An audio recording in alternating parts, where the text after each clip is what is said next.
자, 백원우 사건 이야기 해보도록 하겠습니다. 예, 백원우가요. 그동안 보면은 드루킹 관련해서 언급이 됐었고 유재수 관련해서도 언급이 됐었습니다. 그리고 이번에 김기현 울산시장 사건 관련해서도 언급이 됐었는데요. 백원우는 매번 자기는 모르는 일이다 내지는 적법한 일이다, 별거 아니다, 심지어 별거 아니다라는 말도 나왔어요. 김기현 울산시장 건 같은 경우는 별게 아니라서 박형철한테 조국한테 얘기를 안 하고 박형철한테 바로 얘기했다, 이런 식까지 얘기를 했거든요. 그런데 사실이 아니었다라는 정황이 속속 드러나고 있습니다. 심지어 백원우는요, 비선으로, 비공식으로 특감반을 운영했다라는 얘기가 나오고 있습니다. 이야. 검찰이요, 지방선거 전 김기현 전 울산시장에 대한 경찰 수사가 있던 중에 백원우 당시 청와대 민정비서관, 지금은 민주당 민주연구원 부원장이니까 양정철이랑 같이 있습니다. 그 민정비서관실의 부하 직원들이 울산에 직접 내려가서 수사 상황 등을 점검한 단서를 잡고 지금 수사 중이라고 하는 거예요. 네. 검찰과 경찰에서 각각 파견된 직원들이 백원우 밑에 있었다는 겁니다. 그래서 공직자 비리 감찰을 전담하는 박형철이 있었던 반부패 비서관실 산하의 특별감찰반이 아닌 백원우가 비선으로 직접 운영하던 이른바 백원우 특감반 소속이었다는 거예요. 그동안 백원우가 월권을 하는 게 아니냐, 왜 박형철한테 지시 아닌 지시를 하느냐, 이런 얘기들이 많이 있었잖아요. 네. 백원우가 배지를 2번 달아본 친노 친문의 핵심 중에 핵심이라서 그런 거 아니냐, 그러면서 별거 아니다 얘기만 했다, 이렇게 했는데 네. 조직이 있었다는 거예요. 그것도 외곽에 숨겨놓은 조직이 아니라 대놓고 비선 조직을, 비공식 조직을 청와대에서 운영을 하고 있었다는 거죠. 그것도 검찰과 경찰에서 파견을 받아서. 이건 뭐 완전 국정농단 중에 국정농단이, 이거야말로 진짜 헌정 파괴 행위 아니겠습니까? 그렇죠. 청와대 조직이라는 게 완전히 있는데 청와대 내에서 비공식 조직을 운영했다. 이게 세상에 꿈이라도 꿀 수 있는 내용입니까? 울산경찰청 관계자들이요, 검찰에 이미 진술했다고 합니다. 당시 청와대 직원들이 내려와서 김기현 전 시장 관련 수사의 진척 상황 등을 알아보고 갔다.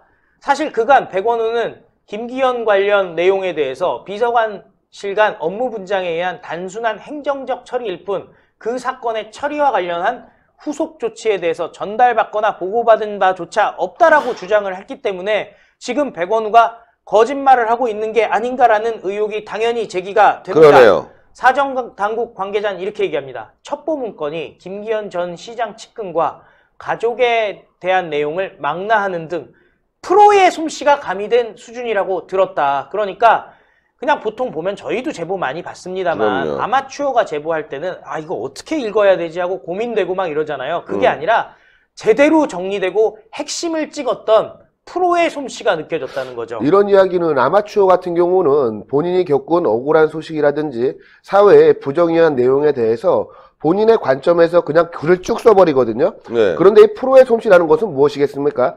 바로 이 조사와 관련된 내용들 6하 원칙에 따다닥 따라서 관련된 혐의들을 지목을 하고 여기에 대해서 수사를 해달라고 지목 핀포인트로 지목을 했다는 겁니다. 네, 맞습니다. 그런데 이 조직은 청와대 내에서도 어떻게 돌아가는지 비밀스러운 조직이었다는 거죠. 아하. 이 조직에 대해서는 민정비서관실 직원들은 백원우 특감반 혹은 민정특감반 등으로 호칭을 했다고 합니다. 그리고 사정당국 관계자의 얘기에 따르면은 청와대 내에서도 무슨 일을 하는지 잘 모를 정도로 비밀리에 운영된 것으로 안다라고 진술하고 있습니다. 아니, 게슈타포네. 게슈타포죠. 네. 공수처가 따로 없습니다, 진짜. 네. 네, 게슈타포고 비밀리에 청와대 민정실에서도 모르는 비밀 조직이 백원우에 의해서 운영되고 있었다라는 겁니다. 이광철 민정실 선임행정관, 지금은 민정비서관입니다. 반장 역할을 했다라고 알려지고 있고요. 반원은 검찰과 경찰 출신 1명씩 단 2명만 있었다고 합니다. 이 사진은 뭐죠? 옛날에 노무현 장례식장에서 네. 이명박 대통령을 향해서 난동을 피우다가 경호원들에게 제지받던 사진입니다. 이걸 통해서 백원우가 스타가 됐죠, 저쪽에서는. 그 당시에 이제 여당의 그렇죠.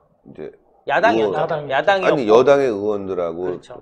이명박 대통령이 온 상태에서 당신이 죽였지 하면서 네, 막 난리나가는. 사죄하라 뭐 그랬어요. 그러니까 지금 이제 청와대 경호원이 이제 나가서 말린 사진인데 이때 이게 100원이죠. 이거로 이제 충성심을 이제 한껏 드러내는 그런 생쇼를 한 거죠. 그렇습니다. 예.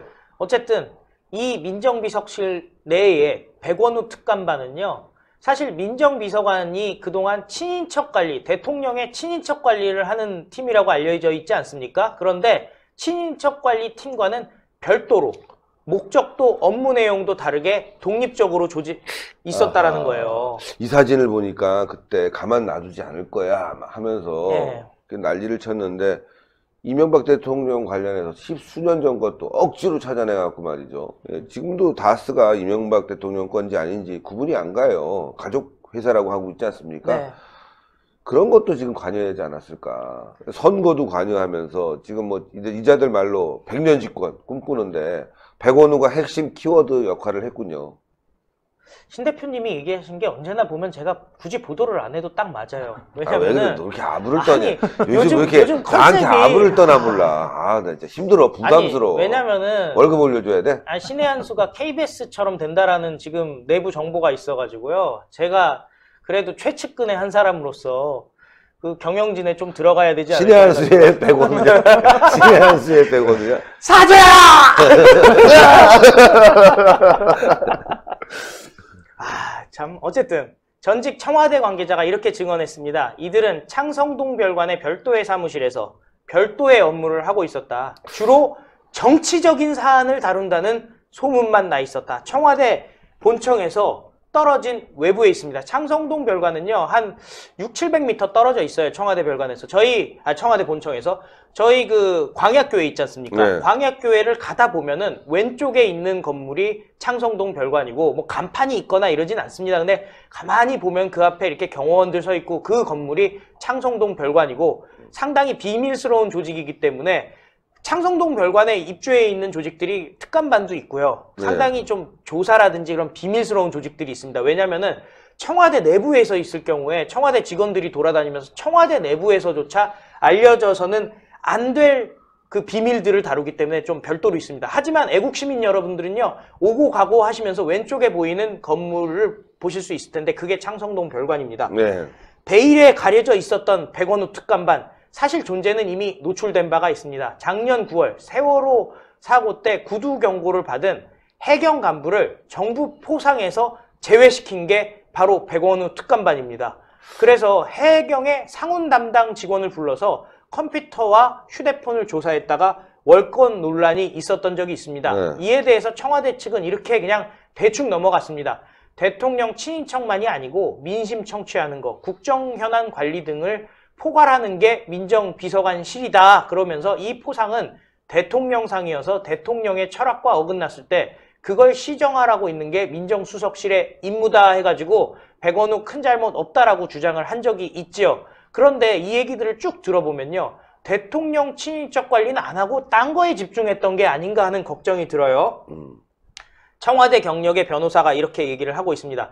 백원우가 반부패 비서관실을 통해서 경찰에 첩보를 내린 것만 봐도 민정비서관실이 김기현 전 시장 관련 첩보와 수사에 관여한 것은 자기들 업무 분장에서 넘어서는 일이다. 비공식 특감반이 그동안 무슨 일을 했었는지 밝혀내는 게 이번 수사의 핵심일 것 같다. 이거는 뭐 진짜 황우나 이런 게 중요한 게 아니라 백원우라는 노무현의 최측근, 문재인의 최측근이 비선 조직을 통해서 수사에 개입했다라는 것이 수사의 핵심이다라는 얘기죠. 그렇죠. 검사장 출신 변호사가 이렇게 얘기합니다. 민정수석실이 공직자와 대통령 친인척들의 감찰을 할 수 있지만 선출직 시장에 대한, 그것도 비서실장이나 동생에 대한 비리 첩보를 수집해서 하명 수사를 시킨 것은 법 위반 소지가 크다. 결과적으로 대통령과 친분 있는 여당 후보가 당선됐으니 공직선거법의 위반 가능성도 있어 보인다라고 전문가가 얘기를 했습니다. 예, 아니 청와대 근무하셨으니까 잘 아실 거예요. 조직이 어떻게 운영되고 또 어떤 상황인지 또 어디 위치에 있고. 한번 이거 사건을 보시면서 한번 설명을 좀 더 부연해 주시죠. 이번 백원우 사건, 유재수 사건을 보면서 청와대 해명과 백원우 전 비서관의 해명이 참으로 기도 안 찹니다. 뭐냐면은 이럴 거면은 청와대에 결국 대통령 비서실에 관한 직제가 왜 필요하며 왜 존재하냐 이거죠. 근데 그들은 이렇게 얘기합니다. 민정비서관실은 포괄적 업무를 한다고 하는데 그럼 반부패 비서관실이 왜 있냐는 거죠. 그리고 저도 백원호는 또 이렇게 얘기해요. 이번 사건을 가지고 검찰이 검찰 개혁에 저항하기 위해서 네. 검경수사권과 공수처와 같은 거 그런 거 저항하기 위해서 검찰도 핑계를 탓으로 돌리고 있어요. 네, 그렇죠. 하지만 분명하게 드러난 거는 친인척 조사 업무 그걸 벗어서 민간인 사찰을 한 거 아니겠습니까? 그렇죠. 울산시장 아까 검사장 출신 변호사 얘기한 것처럼 선출직 공무원에 대한 비첩보도 위법 소지가 큰데 더군다나 그 울산시장 김기현 전 울산시장의 동생 그거는 엄연한 민간인입니다. 그렇죠. 민간인 사찰을 한 거나 다름없습니다. 그걸 통해서 부정선거를 그렇습니다. 저지른 거죠. 네. 네, 아주 심각한 겁니다. 그리고 시청자 그때 여러분. 당시에 울산지방경찰청이 탈탈 털면서 조사했는데 그때 당시에 울산지방경찰청의 한 경찰관이 이거는 비리가 아니다, 범죄가 아니라고 했을 때 어떻게 했습니까? 인사조치를 하고 네. 끝까지 황운하 총경은 끝까지 밀어붙여서 황운하 울산지방경찰청장은 조사를 했는데 울산지검에서 어떻게 했습니까? 이거는 불기소다. 그래서 불기소 처분 결정문까지 남겼어요. 남기면서 했는 부분이 가장 이슈가 됐다고 하는 공사. 그거는 엄연히 LH에도요. LH에도 엄연하게 지역 업체를 우대할 수 있는 그러한 조항이 공식 문서에 있습니다. 그래서 울산 지역의 업체에 당연하게 그 공사가 가도록 하는 건 법 위반이 아니라는 거죠. 근데 그러한 모든 민간인 사찰과 월권과 그걸 했는 자체가 어쨌든 청와대 해명이 맞지 않다는 것이고요. 네. 그리고 두 번째 부분은 일의 순서가 잘못된 겁니다. 뭐냐면 청와대는 통상 민정수석실이라는 데가 모든 정보, 지금 문재인 정부는 국정원을 없앴지만 국정원이든 경찰 쪽이든 통상적으로 올라옵니다. 정보가. 올라와서 거기에서 백원호 비서관이 해명한 것처럼 비위가 의심된다고 하면은 이렇게 이관한다고 하는데 이번엔 일의 순서가 잘못된 거죠. 정보를 받아서 반부패 비서관실에서 비위가 있다고 판단해서 수사기관에 수사를 하라고 이렇게 한 게 아니라 거꾸로 누가 도대체 이 문서를 만든지가 중요하지 않습니까? 최초 작성자가. 근데 청와대에서 만들었는지 아니면은 어디에서 받아서 했는 건지 월권을 한 민정비서관이 직접 반부패 비서관한테 전달했다는 것이죠. 그래 일의 순서가 잘못된 거죠. 그렇죠. 정보가 와서 그걸 통해서 비위 판단을 해서 수사를 넘긴 게 아니라 예. 어딘가 모르게 정보를 받았는데 그것도 민정비서관이 월권에 해당하는 정보를 받아서 그 문서만 단독으로 울산시장에 관한 문서만 단독으로 넘겼다는 거죠. 그리고 반부패 비서관이 똑똑히 기억한다 그랬지 않습니까? 그렇죠. 그리고 그거를 하명 수사를 했다. 이건 엄격히 직제도 안 맞고 그리고 청와대 통상적인 업무 절차에도 맞지 않는 거죠. 네. 그게 문제인 겁니다. 그리고 더 중요한 거는 왜 아까 우리 홍철기 부장이 말씀드린 것처럼 청와대에 백원호의 별도 감찰반이라 하는 것도 잘못된 거지만 그 소속된 경찰관이 지역에 내려가서 수사 상황을 점검하고 아, 참. 그리고 울산지방경찰청에서 또 직접 경찰청으로 9차례나 보고를 했다는 자체가 그거는 경찰이 검경수사권을 조정을 요구하고 있는데 이거는 검경수사권 조정을 우리가 이 단면만 보더라도 검찰이 지금 어쨌든 윤석열 총장 아래에서 지금 권력에 맞서서 수사를 하고 있지 않습니까? 하지만 이런 경찰이 검경수사권 조정에 의해서 했을 때 경찰에 의한 과연 수사의 중립성, 독립성이 보장되겠냐 이거죠. 그렇죠. 이게 어떻게 백원호가 얘기한 검찰이 검찰개혁에 저항을 한다? 저는 이건 아니라고 봅니다.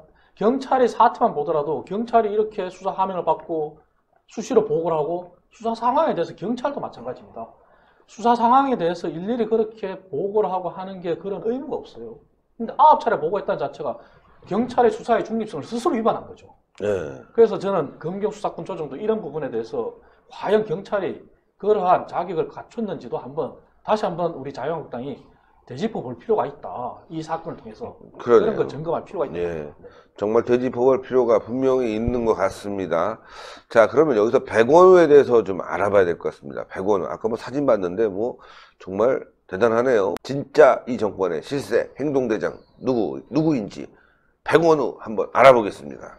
백원호는 노무현에게 가장 가까웠던 사람입니다. 수행비서까지 했었던 백원호. 노무현의 비서 백원우, 요즘에는요 문재인의 행동대장이라는 말이 나오고 있다고 합니다. 실제로 문재인의 최측근 중에 최측근이고요. 여권 관계자는 이렇게 얘기합니다. 백원우 전 민정비서관은 문재인 정부의 행동대장이다. 그런데요, 최측근이라는 걸 또 어떻게 알 수 있냐면요. 문재인의 최측근 중에 최측근, 소위 말하는 삼철 있지 않습니까? 네, 삼철. 양정철이 민주정책연구원 원장을 하고 있고요.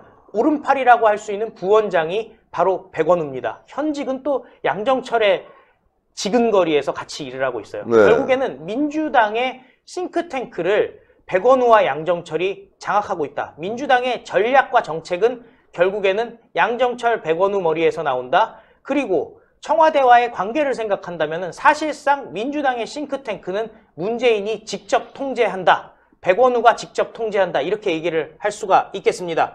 백원우는요, 심지어 생각해 보십시오. 배지를 2번이나 했던 재선 의원 출신이거든요. 그렇죠. 그리고 민주당 내에서도 당직도 다 맡고 했던 사람임에도 불구하고 비서관으로 문재인 정권에 들어왔어요. 자기 직급을 낮춰 들어간 겁니다. 그러니까요. 예, 배지 한번 달아본 적이 없는 조국 민정수석 밑에서 들어왔기 때문에 사실 동급으로 있던 바로 옆에 있는 박형철 같은 경우는, 반부패 비서관 같은 경우는 이번에 사표를 내고 청와대에 출근을 요즘에 안 하고 있다고 하거든요. 이게 보면은 동급 비서관이라고 얘기돼 있지만 박형철 같은 사람은 스트레스 많이 받았을 거예요. 검사 출신이고 자존심도 센 사람이고 윤석열과도 같이 일을 했던 사람인데, 야, 이것이 똑같이 비서관이라고 하는데 저 사람이 사실상 민정수석이네, 이런 생각 분명히 받았을 수가 있어요. 어쨌든 그동안 크고 작은 의혹에서 백원우 이름이 빠지는 적이 없습니다. 2017년 7월 민정비서관실이 19개 정부 부처 등에 적폐 청산을 위한 부처별 태스크포스를 구성하라고 지시를 한 바가 있습니다. 19개 정부 부처, 한마디로 다 장관들이 다 있지 않겠습니까? 그 장관들 면도 생각 안 하고 민정비서관실이 자, 부처들 모여 적폐 청산을 위한 태스크포스 만들어! 라고 지시를 했다는 거예요. 와, 완전 개수다포야 진짜로. 예. SS 달고 다니는 그 독일에. 그렇죠. 예. 지금 백원우는요, 장관보다 높은 사람들이었다는 거예요. 비서관이라고 한다면은 보통 2급 정도 된다라고 볼 수가 있는데, 2급, 뭐 정무직이니까 그게 중요하지는 않겠습니다만은 2급 비서관이 장관들한테 지시하는 사람입니다. 그리고 야당은 당시에 백원우를 직권남용 혐의로 고발을 했었는데요. 또 이것도 또 흐지부지 넘어간 바가 있습니다. 또 백원우는 여기만 나오느냐? 드루킹 사건에 나옵니다. 사실 요즘에는요, 이걸 드루킹 사건이라고 불러야 되는가 하는 저는 고민이 있어요. 왜냐면은 부정선거 사건. 그렇죠. 아니, 사실 여론 조작을 통해서 문재인이 대통령 되고 문재인 정권을 이끌어가는데 역할을 한 건데, 사실 주범은 드루킹이 아니잖아요. 그러니까 대선에서는 여론 조작하고, 그리고 이번 지방선거에는 권력을 잡았으니까 권력을 개입시켜서 후보자들에 대한 뒷조사해갖고 아무것도 아닌데도 불구하고 뭐 언론에 그렇죠. 뭐 범죄 행위를 퍼뜨려갖고 여론을 또 조작해서 또 당선을 시키고. 자, 내년 총선 진짜 무시무시한 일이 벌어질 뻔했어요. 진짜. 아니, 벌어질 거예요 또. 네. 그러니까 저는 왜 이거 아까 얘기를 했냐면요, 김경수 사건이지 이게 어떻게 드루킹 사건이에요. 김경수 바둑이가 주범이고, 네. 드루킹은 권력 있는 노무현의 최측근, 문재인의 최측근, 노무현의 죽음을 눈앞에서 봤던 바로 김경수의 하명에 따라서 했던 일 아닙니까? 근데 사람들이 계속 드루킹 하고 있습니다. 어쨌든 조직도 그냥 뭐 김경수의 백이 있어서 그런지 모르겠는데 드루킹을 만나서 오사카 총영사를 드루킹의 측근에게 주냐 마냐, 센다이 총영사를 주냐 마냐 얘기했던 대상이 백원우 아니에요. 근데 백원우 무혐의 처분됐어요. 말이 안 되는 거 아니에요? 예, 정말 말이 안 되잖아요. 심지어 사법농단이 있었던 것 같아. 이것도 법원에다가 압력을 넣어갖고. 드루킹의 측근이 청와대를 갔다는 거 아니에요. 청와대를 가서 핵심 중에 핵심인 백원우랑 인사를 서로 논의를 했다는 거 아닙니까? 월권이죠. 월권이고 직권남용이고 인사청탁했으니까 이거는 진짜 누가 봐도 범죄의 사실이 있는 건데, 이것도 또 무혐의 처분 났었어요. 그런데 이게 끝이 다 아니에요. 유재수 사건에도 오거돈과 유재수와 조국이 얽혀있는 유재수 사건에도 백원우가 유재수 건에 연루돼 있다는 거 아닙니까? 금융위원회에 박형철이 통보한 게 아니라 백원우가 통보했다는 거죠. 이게 무슨 얘기냐? 박형철이 통보할 수도 있고 박형철의 직속 상관인 조국이 통보할 수도 있는데 박형철과는 부서가 다른 백원우가 통보했다는 거는 사실상 민정수석은 백원우였다는 거예요. 사실상에. 예. 그래서 여기서 여러분들 생각해 봐야 될 게 조국이 억울해요. 그 말이죠. 요즘 난리래요. 예? 아니, 나 바지였는데 왜 나한테 다 뒤집어씌워. 니네들이 시키는 대로 했는데 그 과정에서 나 떡국을 좀 챙기려고 했는데 이 폭로가 터지기 일보 직전에 와 있다는 얘기가 좀 들리고 있습니다. 지금 신혜식 대표님은요. 조국을 너무 높게 생각합니다. 조국은요. 스스로 바지였던 거를 깨닫지 못한 사람이에요. 어제 김태우 수사관이 그렇게 얘기했잖아요. 이 자리가 어떤 자리인지를 인식을 잘 못하는 사람 같다. 그게 무슨 얘기냐? 너 바지야 그러는데 조국은 자기가 스타의식 있게 이렇게 돼 있어가지고 이용하기 좋은 사람이지. 그냥 바지인지를 스스로 몰랐다는 겁니다. 그러니까 문준용한테도 좋아요 버튼 눌러주고 그런 거예요. 자기가 측근인 줄 알았던 거예요. 진짜 측근은 백원우였던 거죠. 가끔씩 어떤 음식점 같은 데 가면 바지 사장들이 있어요. 예, 진짜로. 여러분 아시잖아요. 진짜 사장 투자만 하고 이 바지 사장. 근데 막 괜히 지가 막 진짜 사장이처럼 거들먹거리고 막 서비스 주고 막 그러다가 진짜 사장이 와고 뒤통수를 빡 때리잖아요. 똑바로 해! 뒤통수도 맞고요. 그 다음에 거기 가면 세무조사라도 걸려가지고 문제 생기면은 감방에 들어가는 사람은 바지 사장이에요. 지금 조국 보통 그런 바지 사장들을 보면은 그 이상한 세컨드 같은 여자들 데리고 다니면서 서비스하고 막 그러더라고. 그 정도까지는 또 넘어가시죠 또. 아니 그냥 바지 사장이 그렇다는 거지 조국이 그렇다는 건 아니야. 그러니까요. 조국은 어쨌든 스스로 바지 사장인지를 모르는 상황에서 너 바지 사장 잘 시켜줬으니까 명함도 좋은 거 줬잖아. 법무장관도 주고 민정수석도 줬잖아. 그러니까 이제 감방 가. 그러니까 내가 바지 사장이었다고? 내가 감방을 대신 가야 된다고? 이걸 받아들일 수가 없는 사람이죠. 그렇죠. 어쨌든 백원우가 유명해지게 된 계기는 2009년 노무현의 영결식장에서 헌화하는 이명박 대통령을 상대로 사죄하라고 고함을 지르면서 난동을 피우다 보니까 경호원들이 제지하지 않았겠습니까? 이건 누가 봐도 사실 노무현의 얼굴에도 먹칠하는 짓 아니에요. 엄숙한 장례식장에서 난동을 피운 사람. 그런데요, 문재인이 이렇게 얘기했습니다. 그렇게 외치는 백원우를 껴안아주고 싶은 심정이었다. 백원우는 노무현의 동지고 저 문재인과도 아주 오랜 동지입니다라고 문재인이 얘기한 바가 있습니다. 결론적으로 말씀드리자면 노무현, 문재인, 백원우, 양정철, 김경수 또 누가 있을까요? 얘기 나온 사람들. 이호철, 전해철 이런 사람들을 굳이 누가 했느냐를 갖다가 쪼개서 얘기할 필요가 없습니다. 그냥 문재인이 했다라고 하면 되는 거 아니겠습니까? 그렇죠. 문재인이 시킨 거야. 아니 선거 치르는 데서 가장 선거에 승리하기를 바라는 사람이 누구겠어요? 문재인이죠. 문재인이죠. 예. 그러니까 이번 사건의 핵심은 문재인이고 지금 윤석열은 문재인을 향해서 지금 달려나가고 있는 것 같습니다. 예, 어떻게 보십니까? 이 시점에서 저희는 이제 그 부분을 저는 좀 다시 한번 상기하고 자유한국당이 되짚어 봐야 될 부분인데 어쨌든 이번에 이 백원우 사태가 터졌고 이게 어떻게 마무리될지 이제 검찰 윤석열 총장님이 어쨌든 철저히 수사할 거라고 믿지만 예. 양정철이 민주연구원 원장으로 가고 백원우가 어쨌든 부원장으로 갔는데 한때 어떻게 했습니까? 지방자치단체를 돌면서 마치 정책협약이라는 걸 맺은 적이 있지 않습니까? 근데 청와대 백원우 비서관이 근무하면서 작년 지방선거 때 민간인 사찰과 여론조작에 의한 하명수사에 의한 여론조작 이런 걸 했는데 이번 민주연구원이 지자체를 돌면서 마치 정책협약을 가장한 그러한 걸 이미 저질렀습니다. 그 부분을 과연 내년 총선에 개입하기 위해서 사전적으로 한 거 아닌지 그 부분을 저는 이제 다시 한번 되짚어봐야 된다고 생각을 합니다. 신의 한 수의 구독, 좋아요, 알림 방법입니다. 보실 영상을 눌러주세요. 아래의 구독 버튼을 눌러주세요. 그럼 종 모양이 나옵니다. 그 종 모양을 눌러주시면 신의 한 수의 새로운 영상들이 알림이 울립니다. 그리고 엄지척 좋아요 버튼을 눌러주세요. 여러분의 구독, 좋아요 버튼은 신의 한 수의 큰 힘이 됩니다. 댓글로 여러분의 많은 의견도 듣고 있습니다. 응원의 댓글도 부탁드립니다.